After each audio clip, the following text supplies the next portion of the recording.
Well, we are chatting about off-road and enduros, national off-road and enduro series taking place in South Africa.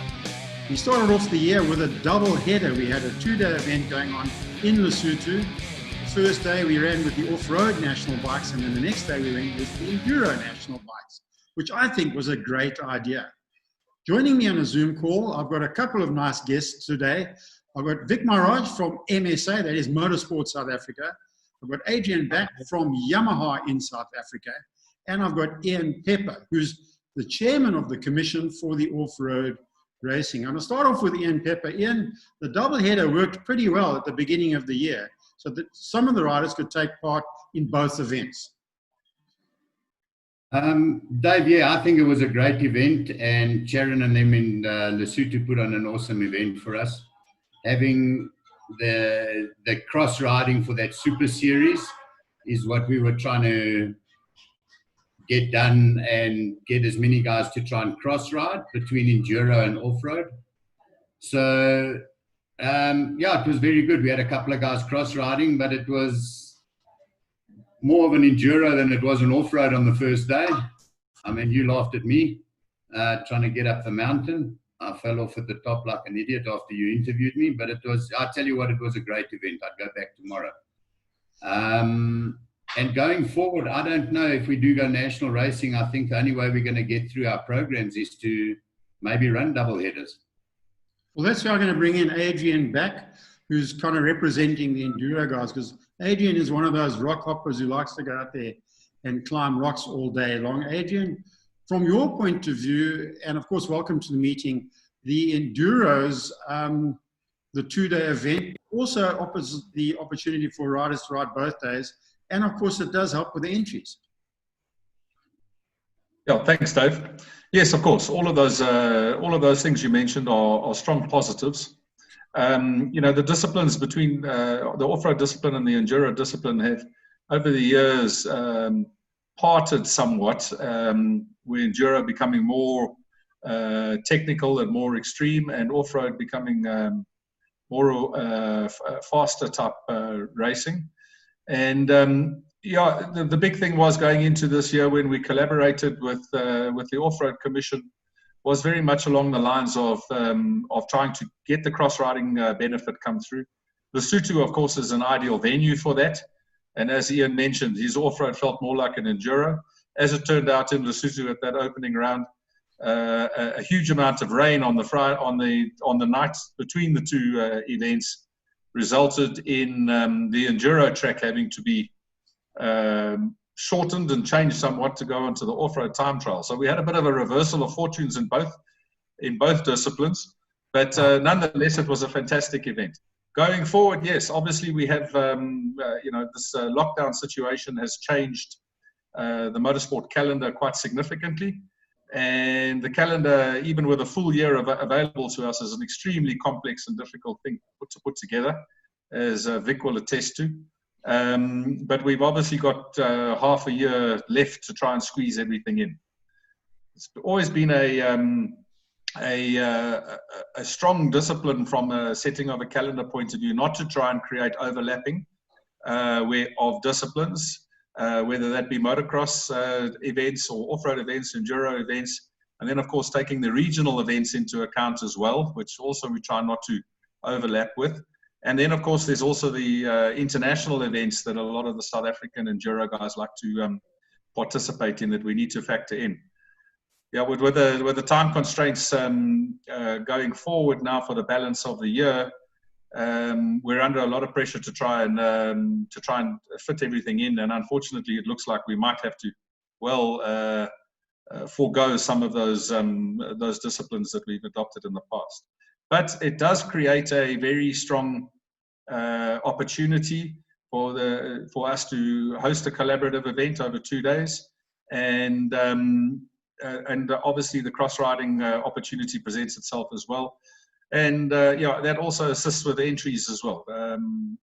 You know, we anticipate that that entries are going to be down going forward, so we need as much as possible to make this series work. Well, this is where I'd like to bring in our third guest for today, Vic Maharaj. Vic is representing MSA. He's with Motorsport South Africa. Vic, before we ask you any questions about the series itself, just give us some background on what you are doing at MSA. What is your function there? Yeah, Dave, thanks very much. Yeah, I've kind of moved to the other side of the fence. I'm now the sporting services manager, so I'm kind of responsible for all things sporting within MSA. So if Ian or Adrian are unhappy, they pick up the phone to me or they send me an email, and I'm going to try and assist wherever I can. So it is a very interesting portfolio, very challenging portfolio, and exciting as well. And I think being both sides of the fence does give you a unique perspective in how to try and assist the competitors as much as possible. Well, so that means you're not going to be able to help me with my Öhlins suspension on my car or bike right now. No conflict of interest, no suspension settings, no mapping, no engineering, just making sure that the sport is running in the best way possible. I know this is where Ian has got a few questions for you, because he's got some ideas regarding licensing, the way the series is going to be run going forward. Ian, over to you. Thanks, Dave. Yeah, we had a meeting the other day as our working groups from National Off-Road, Cross Country and Enduro. Adrian was there as well. Vic was also in the meeting through this modern day technology. And the Enduro guys, as well as us in the off-road side, we've been inundated with emails and phone calls as to what MSA is going to be doing about going forward and what are we going to do about the licenses and insurance they've paid for and not being used and whatever. So Vic can enlighten us. One of our suggestions is instead of trying to give a rebate of whatever you don't use, and then there's credits, and I think that becomes a big circus for MSA to try and control over and above what they're trying to currently do, is to move it again like it used to be in the 70s and early 80s, where your license and membership and now the insurance would be due on the 1st of July. And one of our reasons looking at it, we've been trying to find a way, I know Adrian and them have been working at it as well, trying to find a way to get it done to the middle of the year and take it away from the beginning of the year. And the main points on that is if somebody's got a family of 2 or 3 kids, or a father and son, or a father and 1 or 2 kids that are doing it, they've just come back from that annual leave. Schools are starting, racing starting, you've got to prep vehicles. If you're buying new stuff or you're prepping old stuff, you still got to get new stuff put onto the bikes and then to get ready to go racing. So that huge expense of insurance and licenses that come in January, February, before we start racing in February, becomes a bit of an issue and stops a lot of people from going national racing, or for that matter, club or regional racing. So if we move that back to July, this is a perfect opportunity that nothing has to change hands, and they can move it over for what has been paid the beginning of this year, move over to the 1st of July as a renewal for next year. And it'll take a big load out of the guys' pockets before the race season starts in all facets of motorsport, not just ours. Yeah, 100%. Ian, I think it's a excellent suggestion, probably one of the most constructive suggestions we've had from everyone. And yes, I must echo what you're saying, is that like your emails have been inundated, so have our emails as well. You know, what are we doing? And I think that the reality of the situation is MSA is considering various proposals, various suggestions, one of them being this very, very good one. And the conversation is quite open-ended at this stage. If we start racing tomorrow and we have a full 6 or 7 months of racing full on, or we are told by government we're not racing in 2020, then the conversation is quite different. So Mancom's decision, which is essentially the management committee of MSA together with the MSA board, is we just want to have an idea of when racing is going to start. If we've got some sort of definitive idea, and then at that particular point, we will then obviously let all our license holders know exactly what our decision is going forward. And I must sort of just echo again that whatever that the suggestion said in the meeting was a very, very good meeting, and probably the best suggestion that we have on the table thus far. Guys, just looking at going forward, because I think anybody watching this wants to know where we are going forward. Adrian, throw over to you here. You tend to be a little bit more optimistic, I guess, than most people out there. But going forward, let's just say they get this thing with no spectators at events, that type of thing. How do you think the series will handle that type of thing? Dave, I don't think it's a monstrous train smash. To be honest with you, neither enduro or off-road are particularly spectator-friendly sports, by dint of the fact that our tracks are particularly long and they're out in the bush and in the mountains and things like that. And most of the people that are watching tend to be crew members of competitors. So the biggest challenge, I think, will be to announce that our events are non-spectator events. I don't see that being a monstrous train smash.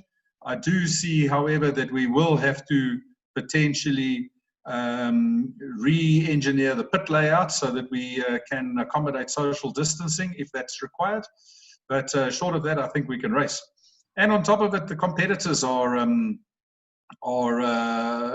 it's not a contact sport, and everybody's in their own space, well within the social distance requirement, and pretty well protected by their own riding gear anyway. So I think it can happen, and it can happen quite easily.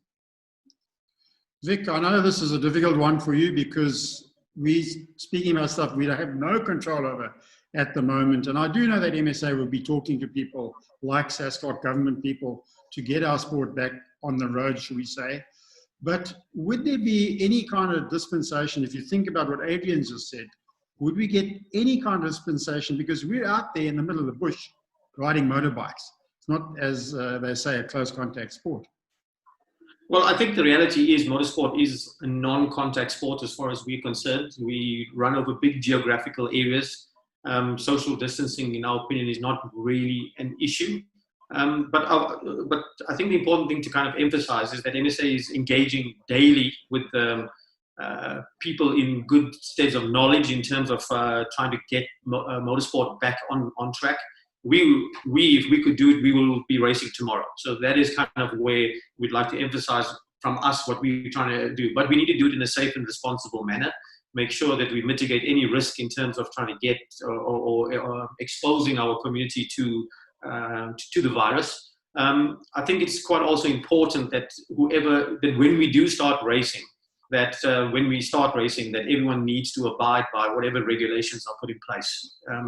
We can't have anyone taking the law into their own hands, because it will cause an issue for everyone. One person could almost stop motorsport in its tracks, and that's not what we want to do. We want to make sure that we start racing, we can race sustainably through the course of the year. Our aim is to start as soon as possible. We want to race this year.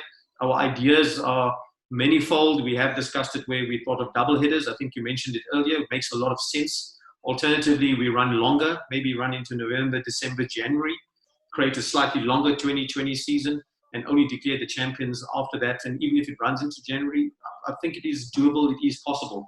Questions are, whether people are willing to take, are going on leave, etc. So we have to kind of debate this with all our stakeholders. So I think the important thing that we have to accept, it's a new normal. I think everyone's been saying this forever and a day. It's a new normal. It's not life as we know it.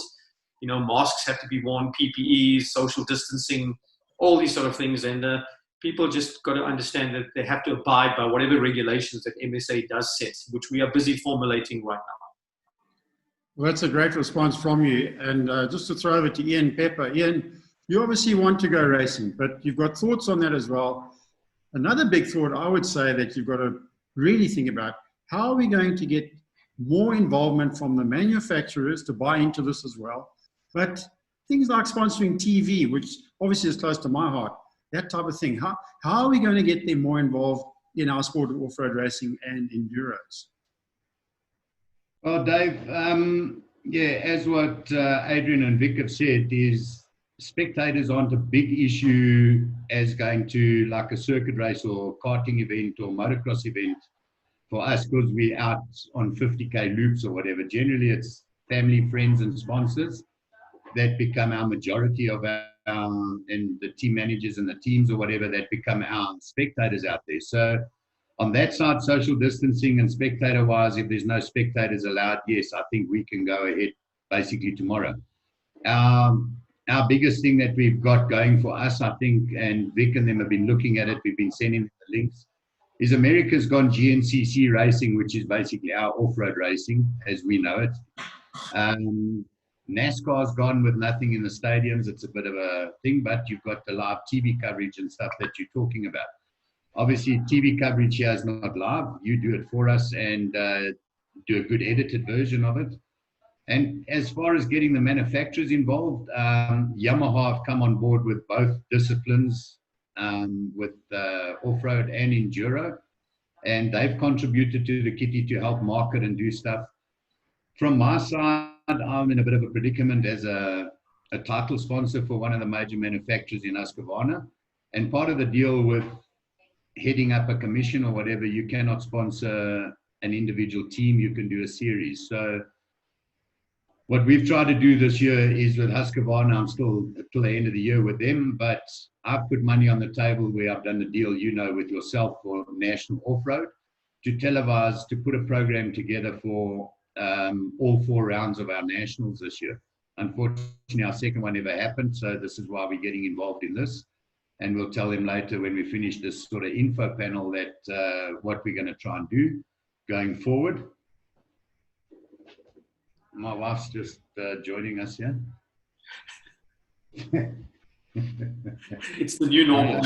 Yeah, she's got to work to pay the bills here. So anyway, carry on from that is, so yes, we still going to be doing it. Unfortunately, KTM and Husqvarna management have decided that they don't want to get involved in it because they do their own thing privately, which is very unfortunate. So we are, I know both categories are looking furiously before this stuff happened to find different sponsors to come on board. And we're not going to stop looking. It is going to be made a little bit more difficult, I think, to even keep our current sponsors that we've got, like Yamaha and that. Adrian can bear testament to that or tell us what's going on there. But yeah, we're working hard in the background to try and get it and grow it again. So if we go and look at the first national this year, that double header, I think the entries, well, I know our off-roads were up by 55, nearly 60% compared to last year's final round of the national off-roads. Enduros has always been a bit bigger for whatever reason. I don't know why they want to go and bash on rocks and stuff, but that's where it comes from. But the guys, there's a lot more following out there. And I think if we do go racing, the guys must remember it's not going to be nationals to start with. We aren't allowed to cross our national borders. So we've got to get down and dig deep with all our local organisers, the GXCC, the Natal committee, the Western Cape committees and stuff that do a hell of a job down there to promote the sport in both facets. That we're going to start at the club stroke regional level. And if that's where we're going to start racing, there's a lot of guys out there want to go racing. We've been a bit negative on some of them because they can't bring the garden boy and the dog and the granny and the auntie and everybody to wipe the goggles and stuff. Unfortunately, yes, the competitors want to go racing. The sponsors need to go racing. The teams need to go racing. So we're going to have to grit it a little bit. And if there's not lots of spectators or family cannot have 10 members with one competitor, yeah, we're going to go that way. And I think if we start the events at 50 or 100 riders or something, it's got to start somewhere again. So let's all knuckle down and try and get something on the go in our regions as quick as possible. I just want to bring Adrian back in here because Adrian, being with Yamaha, you are involved in the sport. You're one of the main sponsors. You support a lot of riders out there as well. And I noticed something with Yamaha, you're doing quite a lot now. You're encouraging new and young riders to come into the series, which I think is a great thing on your behalf. Yeah, it's you know, from a Yamaha perspective, it's always been a key focus of ours to look after not only our existing markets but the potential new markets. So we actively support the fact that we now have a junior race at the National Enduros to try and blood the youngsters into an enduro type of riding mindset. Equally, we've got quite a strong program going on right down at the grassroots level on little Pee-wee 50s and TW 50s and TTR 110s and TTR 50s in combination with Neil van der Ross and the NSA, a project called Motor Kids, and that is really getting some fantastic traction now. Neil often gets you know, up to 80 kids riding bikes around tracks and learning how to ride. So we're very strong in supporting those markets as well. We want to look after those guys in 10 years' time that want to come to the races, and we would hope that our support of them at grassroots level will have them buying our motorcycles and racing our motorcycles in the future. Adrian, thanks for those comments. We're going to let Vic Maharaj end off this conversation for this time around. Just looking forward, Vic, how can our competitors and public out there know what's going on? Is MSA going to be communicating any news that they might have, calendars revised, etc., etc.? Final word from you, Vic. Yeah, so MSA is involved continuously. We have sent out newsletters to all our members when we have had news to share. So there is an imminent one in the next sort of week or two that we will be sending out. So, obviously we make our submissions, we wait for feedback to be received from those submissions, and then thereafter we can communicate. Our aim is to try and start racing as soon as possible. I think we have to accept that there's going to be no spectators probably for the rest of the year. Probably only in 2021 we'll probably see spectators being allowed back into these sort of gatherings. And I think it's something that people got to understand is a fluid situation. It's changing day by day, sometimes hour by hour. And we have to be quick on our feet. We have to adapt quickly. We have to accept that the landscape changes all the time.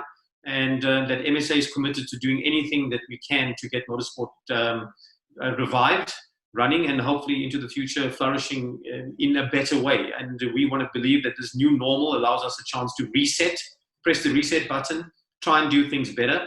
One of the things that MSA is involved in right now is taking all our training for all our officials online, because we want to try and get as many more new, younger blood into MSA to be officials, better qualified officials, better trained officials, and try and become a world leader in training or getting more officials on board, from COCs to stewards to TCs to scrutineers to event secretaries.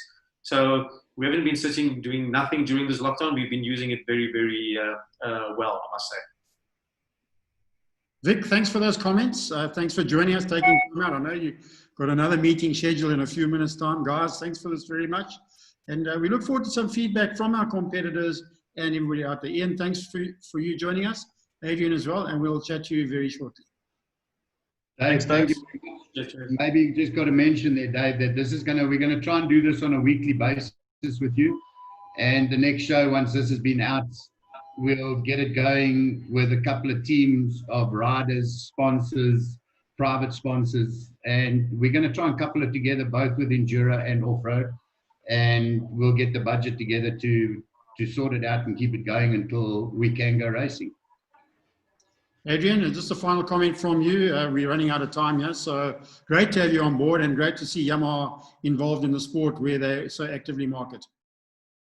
Yeah, thanks, Dave. Listen, it's been a fantastic opportunity to sit and chat, and it'll be nice once this communication goes out. I think the core message is that to our competitors out there, whatever discipline it is that we're all doing whatever we can under these current unique circumstances to try and get our racing program back on track.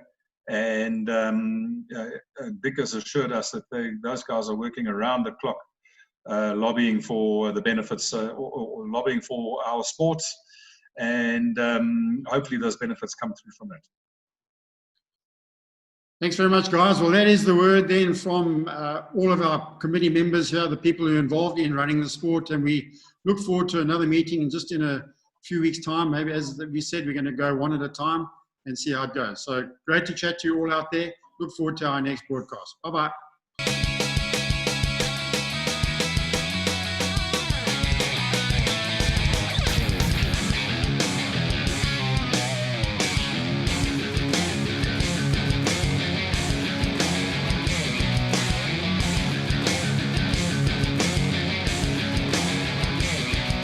All of this South African national cross-country bike racing action was proudly brought to you by Pepsi Plastics and Yamaha.